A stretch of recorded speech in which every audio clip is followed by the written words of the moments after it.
Pai, nós te damos graças em nome de Jesus Cristo por essa hora. Hora em que tu nos dás a alegria e o privilégio de estarmos em tua presença. Obrigado. Nós pedimos que nesse momento tu venhas ao nosso encontro com a tua palavra. Que o Senhor comunique graça ao nosso coração. E que nós saímos daqui desafiados a uma vida que queira de fato ser bênção no mundo, para a glória de Jesus. Amém. Podemos sentar.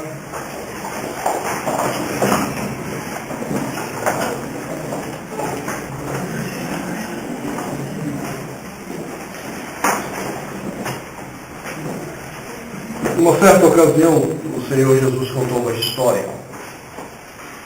E eu particularmente tenho muitas dúvidas de que aquela história seja uma parábola. Por questões literárias, eu tenho dito a meus alunos, parábolas têm uma característica muito própria da sua estrutura, e aquela história não tem as características das parábolas, que é a história do samaritano. Muita gente fala a parábola do bom samaritano, mas aquilo não tem cara de parábola na forma que ele foi escrito. É muito provável que Jesus tenha contado de fato uma história que tenha acontecido naquele trajeto, que era um trajeto muito conhecido por causa do comércio e por causa dos roubos que havia naquela estrada. E naquela história há algumas questões muito interessantes que Jesus coloca sobre a maneira como nós nos relacionamos uns com os outros. Um filósofo no século XIX, analisando as cenas da história que Jesus conta, ele diz que Jesus narra ali pelo menos 3 formas de relacionamento que nós estabelecemos uns com os outros. Primeiro, a forma dos ladrões, que vem no outro a oportunidade de crescer à custa do sofrimento alheio. E então esse filósofo disse que a lição da história dos ladrões com o homem caído no chão, que fora roubado, era a ideia de que aquilo que é teu é meu e eu vou roubar-te. Então veio a outra cena dos líderes religiosos que passam, olham o homem caído e não fazem nada por ele. E esse filósofo disse, bom, aqui há uma segunda lição, o pensamento daqueles que se relacionam na perspectiva de que aquilo que é meu é só meu e eu não preciso compartilhar com ninguém. E então aparece o samaritano, que, ainda que não tivesse nada a ver com a história, e pela narrativa tudo indica que o homem que estava caído era um judeu a quem eles odiavam muito, ele decide tomar uma atitude diferente de relacionamento. E segundo esse filósofo ainda, ele disse que a ideia seria do relacionamento que entende que aquilo que é meu é seu e nós vamos compartilhar. É interessante que Jesus, quando termina essa história, ele olha para o intérprete da lei e diz assim, quem te pareceu ter sido o próximo? E obviamente o intérprete da lei entendeu a lição. Mas você sabe o que chama a atenção? É que esse não é o procedimento normal nos nossos relacionamentos. O procedimento normal nos nossos relacionamentos é o procedimento do primeiro grupo.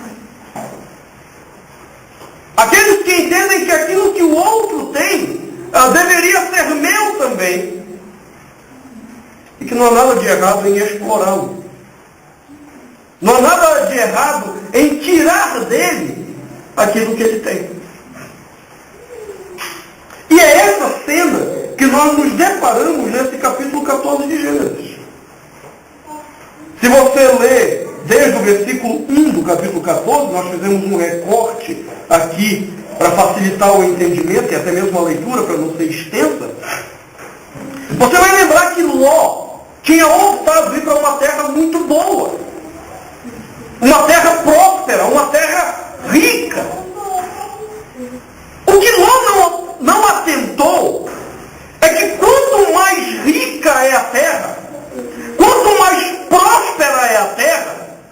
mais olhos maldosos se lançam sobre ela. Mais olhos vão se lançar no sentido de dizer, não, por que você está aí e eu não estou aí? Por que você usufrui do bem e eu não?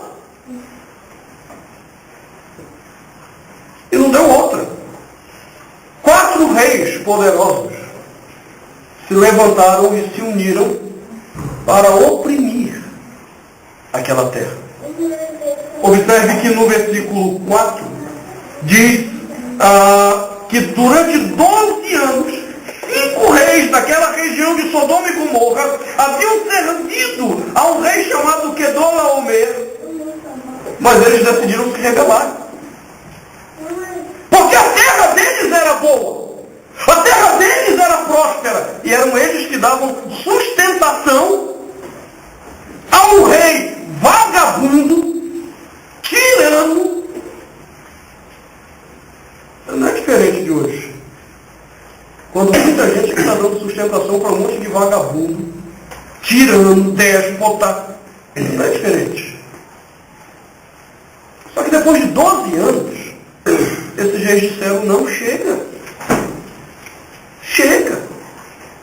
Nós não precisamos nos submeter a esse tipo de coisa. Nós não precisamos nos submeter a esse jugo de escravidão. Só tem um problema. Eles não tinham força para lutar. Eles decidem se rebelar. E o grupo de Quedorlaomer decide oprimir. Perceba, eu não quero perder aquilo que eu julgo que para mim é uma bênção. O que é uma bênção para mim? Que você me sirva.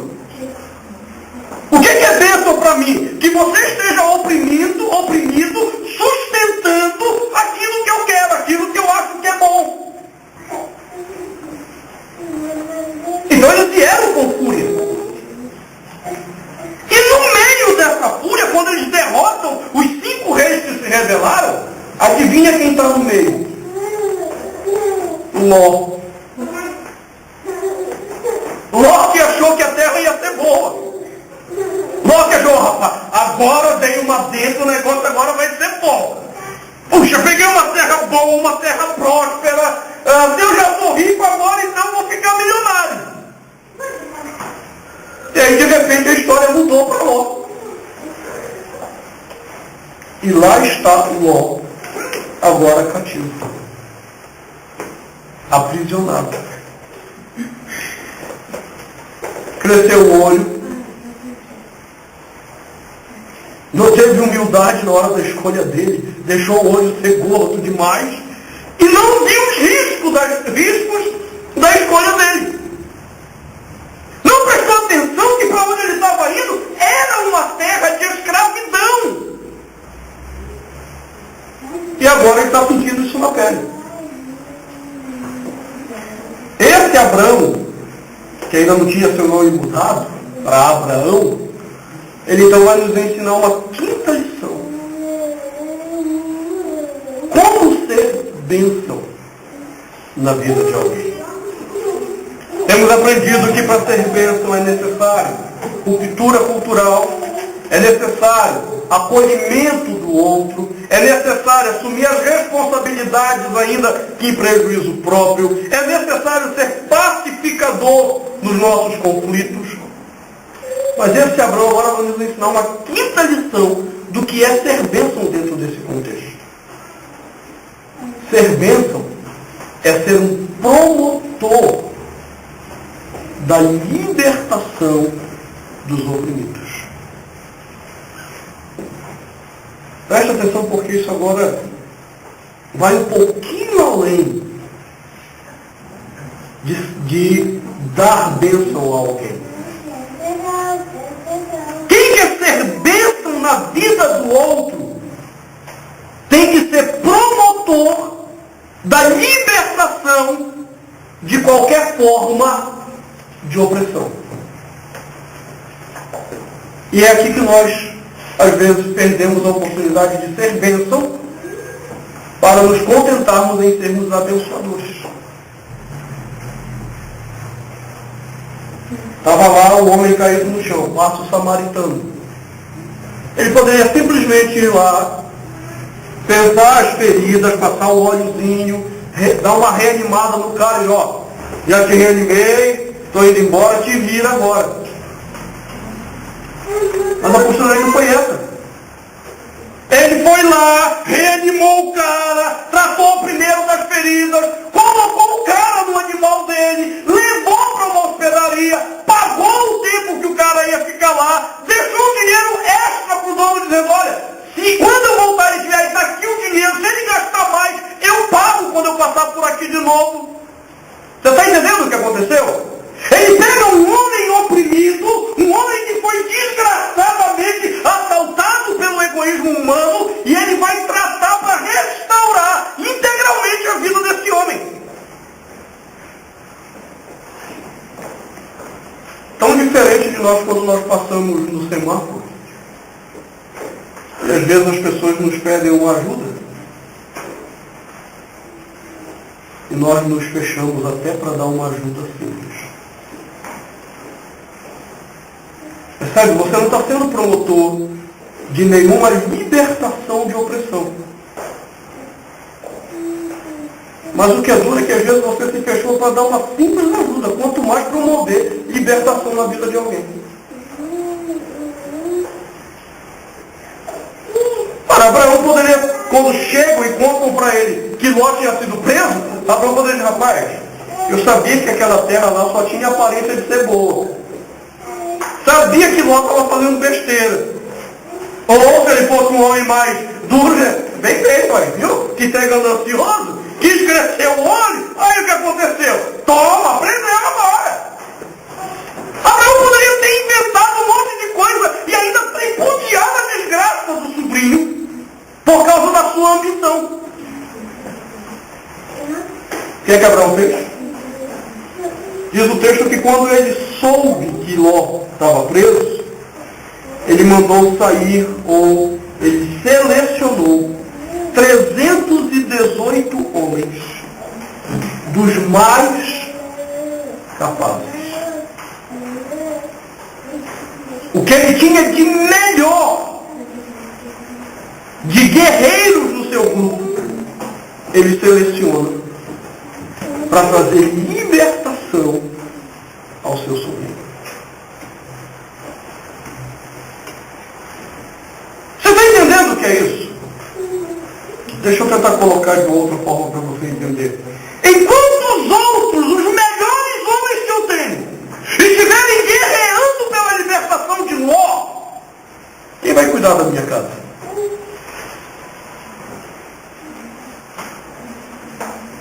Quem vai proteger minha família?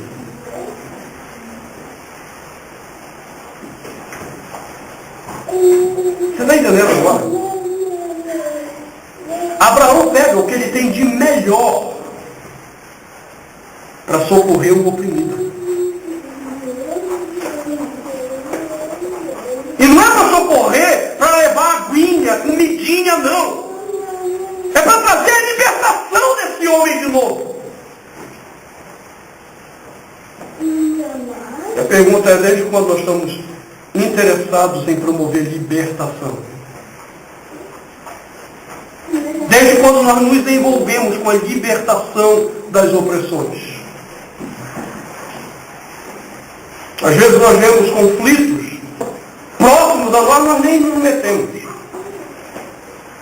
A gente nem se mete. A gente prefere dizer, bem que eu avisei, bem que eu disse, bem que eu não sei o quê. Mas fazer o que tem que ser feito, a gente não faz. A gente fica naquele discurso do passado, né? Eu disse, eu avisei, mas não faz. E isso é lamentável. Porque quando a gente deixa de se envolver no processo de libertação de pessoas, nós estamos perdendo a oportunidade de Deus de sermos bênção na história. Olhe para Jesus. O que foi que Jesus fez? Ele se envolveu com a história. Ele sofreu com a história. Ele morreu na história. Para quê? Para nossa libertação. Ele deixou a sua glória celestial. Ele não ligou o ser igual a Deus. Antes ele se fez homem. Tomou a natureza humana. Para quê? Para ser exaltado, glorificado. Não para ser humilhado. Para morrer na cruz. Para que nós pudéssemos ser libertos do poder do pecado. Não houve conforto em Jesus. Foi alguém que abandona todo o conforto, toda a glória, para viver de forma desconfortável, simplesmente para nos salvar. Aí um grupo entusiasmado uma vez vê ele lá curando, aquelas palavras lindas e maravilhosas. Oh Senhor, nós vamos te seguir, nós vamos andar contigo. E ele olha e diz assim, olha, as raposas têm seus covis. Mas o Filho do Homem não tem nem onde reclinar a cabeça. Até a raposa tem um conforto. O Filho do Homem não. Porque ele está engajado na libertação de homens. Porque ele está engajado na libertação das opressões que estão sobre a vida dos homens.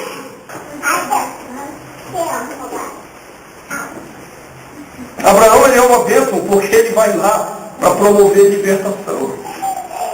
Isso significa envolvimento da vida dele. Não é envolvimento do outro. Não é envolvimento apenas de dinheiro. É ele pessoalmente. É a vida dele engajada no processo. Agora olhe para a sua vida. Quantas oportunidades Deus tem dado a você para ser agente de libertação para outros? E você não se engaja. Você não fala, você não se envolve, você fica fugindo. Como é que você quer ser bênção? O que é pior, às vezes, nós como igreja, nos tornamos mais opressores. Mais opressores. Havia uma acusação de Dante Alighieri, na Divina Comédia, muito interessante, quando ele cria a ideia de Satanás. Essa ideia de Satanás com chifre, rabinho, tridente, isso aí foi criado por Dante Alighieri na Idade Média, na obra Divina Comédia. Isso não é bíblico. Foi ele que criou isso. Mas por causa do quê? Segundo Dante Alighieri, a ideia era simples. A igreja precisa do diabo para fazer com que os homens tenham medo e, tendo medo, eles possam se submeter à autoridade déspota da igreja. Bom, a gente já não precisa mais do diabo necessariamente. Ainda tem igreja que usa o diabo para isso. Né? Se vocês viram as coisas ridículas que estão saindo agora, lá na Universal, duas foram assim interessantíssimas. Primeiro, foi que numa sessão do descarrego lá, o demônio disse que foi ele que derrubou o prédio, lá no Rio, e que tinham muitos obreiros desviados que ele queria ceifar ali naquele prédio. Não é a primeira vez que eles dizem isso. Quando houve um acidente com uma jornalista da Rede Record, Edir Macedo colocou no blog que porque ela tinha se afastado, Deus decidiu matá-la. E agora, um outro demônio apareceu para dizer que o Valdemiro Santiago é um encapetado. Lá na Universal também. Ou seja, dos dois lados se brinca com a ideia que diz o seguinte: olha, não faça o que a minha igreja manda e olha o que vai acontecer com você. Não siga as regras que eu estou te dizendo e olha a desgraça que vai vir sobre você. Você entende? A igreja, em vez de ser um lugar de libertação, ela se torna um lugar de opressão.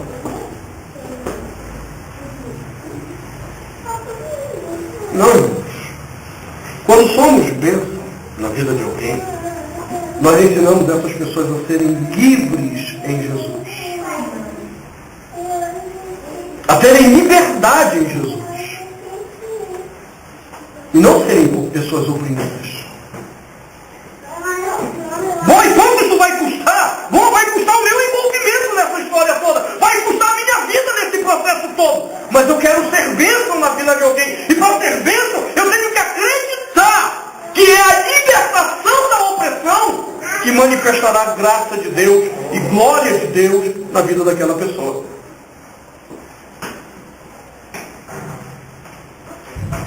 Deixa eu dar um exemplo prático da nossa igreja. Você vê o que Deus faz através da vida do missionário Enio? O que faz esse homem estar lá? Ganhando o que ele ganha. Se submetendo ao que ele se submete. Para ver 2, 3 que de fato se recuperam das drogas. Aqui o Manuel sabe quantos eram da turma dele lá na casa de recuperação.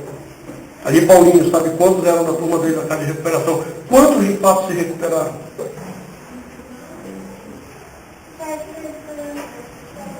É um número pequeno. É um número pequeno. E o que faz com que um homem como o missionário Enio coloque a vida nisso? A esposa coloque a vida nisso? Uma questão simples. Ser bênção que liberta a vida de outros.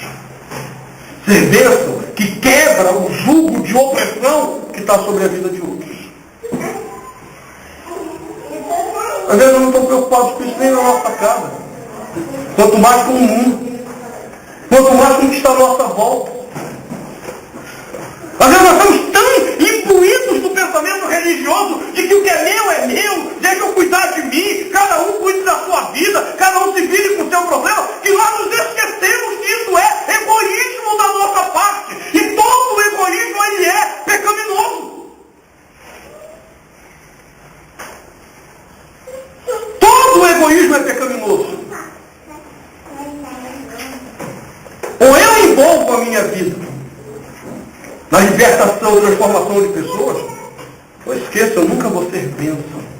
Eu nunca vou crescer. Eu vou ser sempre aquele religiosozinho medíocre que passou lá e viu um homem caído e foi embora. E sinceramente, se é uma coisa que eu não quero para a minha vida, é essa religiosidade medíocre, hipócrita que nós estamos vendo hoje em dia. É fácil? Não. Diariamente eu preciso me arrepender e dizer, Senhor, me perdoe, porque eu perdi a oportunidade, às vezes, de ser bênção de fato na vida de alguém, de ser agente na transformação na vida de alguém. Eu estou tão preocupado comigo mesmo que eu me esqueço às vezes disso. Eu estou tão, às vezes, acomodado com a ideia de que os centavos que eu dou na rua é suficiente, que eu não me envolvo. Eu não me envolvo. Veja quantos trabalhos você está engajado. Quantos trabalhos? A gente vai voltar àquela tecla. Ah, mas nossa igreja não tem ministério. Não, irmão, nós não precisamos de ministério na igreja. Nós precisamos de pessoas que tenham ministério e sirvam ao Senhor em ministério. Uma das coisas que eu acho bonito na nossa igreja, nos Estados Unidos principalmente, é quanto a nossa igreja nos Estados Unidos investe em ONGs que lutam pela vida humana. As igrejas episcopais nos Estados Unidos têm o hábito de levantar coletas, ofertas, para enviar para essas ONGs que lutam contra aborto. E eles vão lá e se engajam, e eles lutam. E não é uma ONG da igreja episcopal, é uma ONG. Você está engajado com o quê?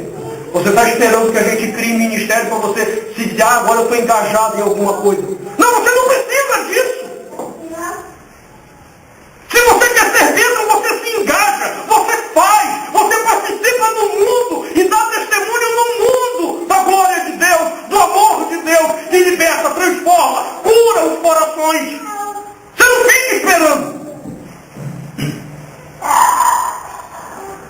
dizia aquele hino tão espiritual, né? Quem sabe faz a hora, não espera acontecer.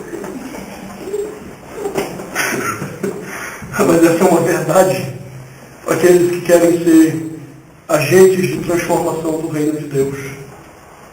Gente que quer promover libertação. Eu acho bonito quando eu vejo o engajamento de Pedro, de Manuel, na casa de recuperação. Não é casa da igreja episcopal, não tem nada a ver com a nossa igreja.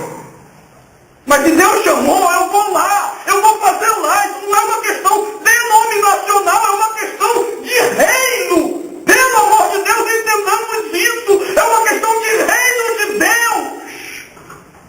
E o reino não está preso a essa besteira de placas denominacionais. Se eu quero ser bênção, eu tenho que ser agente dessa libertação. E eu tenho que ser agente da libertação com o que Deus tem me dado de melhor. Com o que há de melhor e não com o que há de pior. Vou fazer uma coleta de roupa para as crianças lá do orfanato. Aí a gente sai catando as roupas velhas que a gente não usa mais. Um brinquedo que não serve mais. Ou seja, a gente pega aquilo que a gente talvez, rapaz, eu vou mandar para o dia, não vou mandar para as crianças. A gente não tem a mentalidade grande de Deus, de ofertar o que há de melhor. Ele, Deus, se ofertou a si mesmo. Ele deu de si mesmo para que nós fôssemos redimidos dos nossos pecados. Ele se fez homem. E o que é que nós ofertamos? O que há de pior. Que coisa triste. Que coisa triste. E depois a gente quer ser bênção. A gente quer ser bênção. Não, quem quer ser bênção vai se envolver na libertação de homens com o que há de melhor. Ofertando o que há de melhor. E é isso que eu acho bonito em Abraão. Uma outra coisa interessante em Abraão, ele não levou em consideração a ganância do seu sobrinho.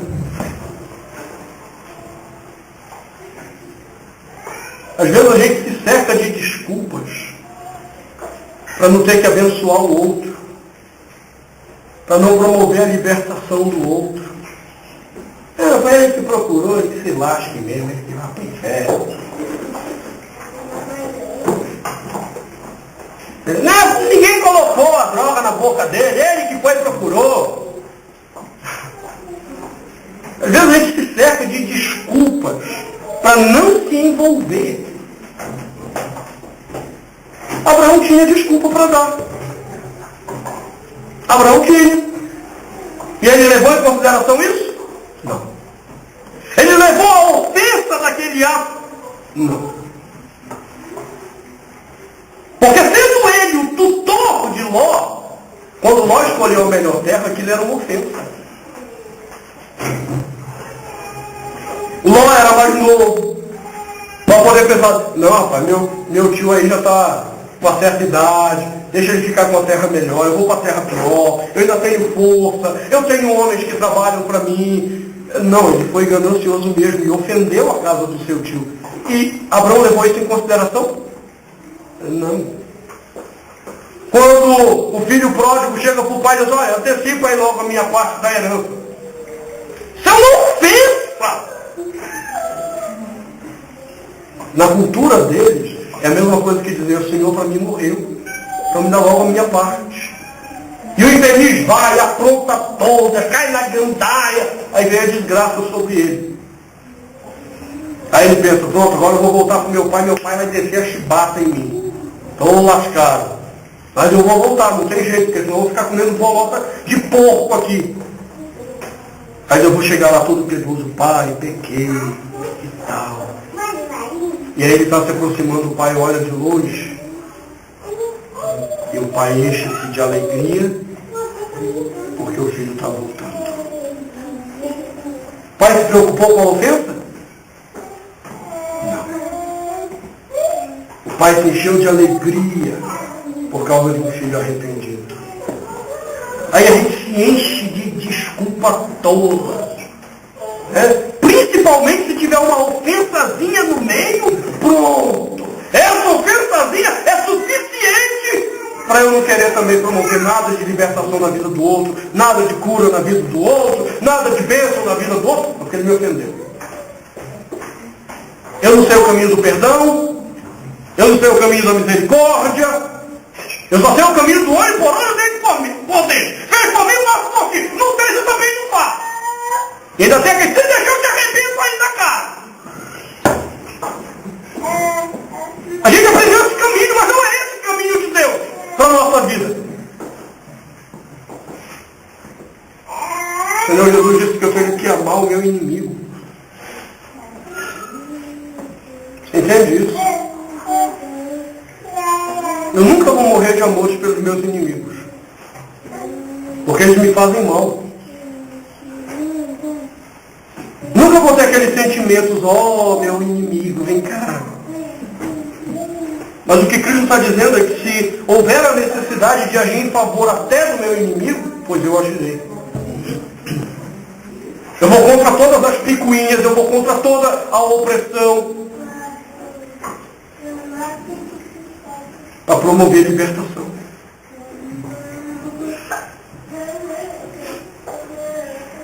Irmãos, essa questão é em todas as áreas.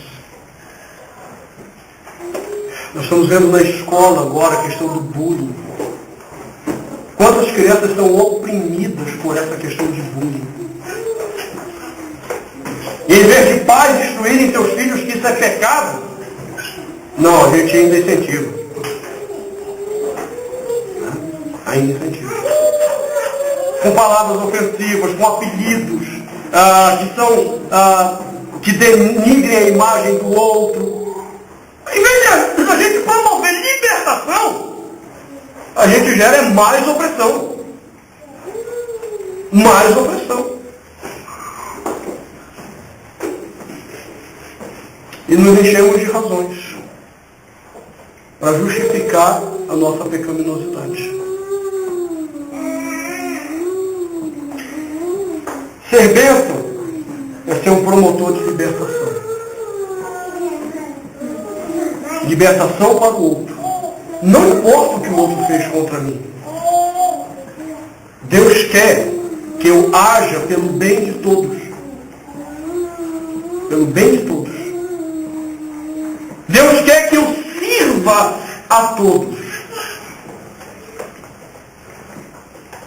E Deus quer que eu faça isso com o que há de melhor em mim. Com o que há de melhor que Deus me deu. Não com o que há de pior. Não com o que há de pior. Diz o texto que Abraão feriu Quedorlaomer e a todos os gente que estavam com ele.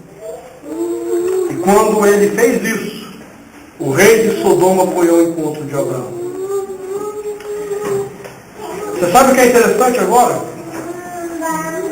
É que vai haver uma pausa, um parêntese para entrar a figura de Melquisedeque.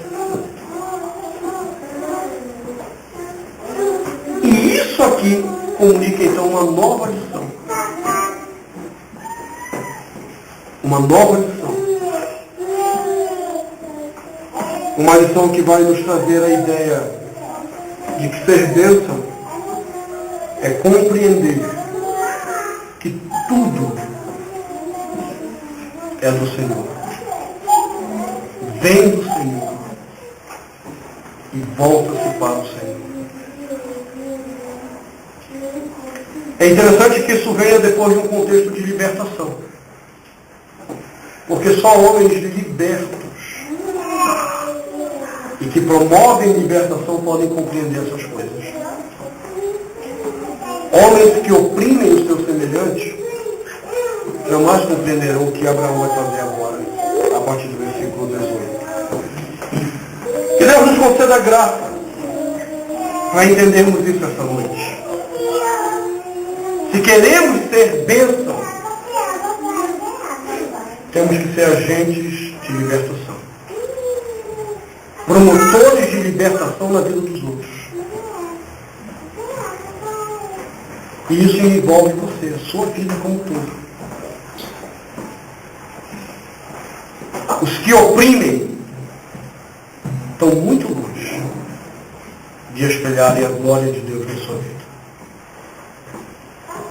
Os que querem oprimir alguém, seja com piadinhas que denigrem a imagem, que ofendem a pessoa, quer seja explorando financeiramente alguém, emocionalmente alguém, quem oprime está longe de ser imagem de Deus para o mundo. Os que lutam pela libertação da opressão refletem Deus para o mundo. Nós estamos lutando pelo quê? Nós queremos o quê? Vamos orar? Pai, nos ajuda a entendermos isso. Ó Senhor, nos livra de todo pensamento opressor que carregamos às vezes dentro de nós. Todo pensamento que impõe vergonha, dor, sofrimento aos outros. Nos perdoa, Senhor. Cria em nós, Senhor, um coração que saiba amar. Um coração que se inquiete com a opressão alheia. Um coração que não fique acomodado no seu cantinho e satisfeito porque a sua vida está indo bem, enquanto a dos outros padecem por causa de um mundo pecaminoso, maldoso, opressivo. Nos inquieta, Senhor, nos inquieta. Nos ensina a sermos agentes da libertação, promotores da libertação, em nome de Jesus, para a glória de Jesus. Amém.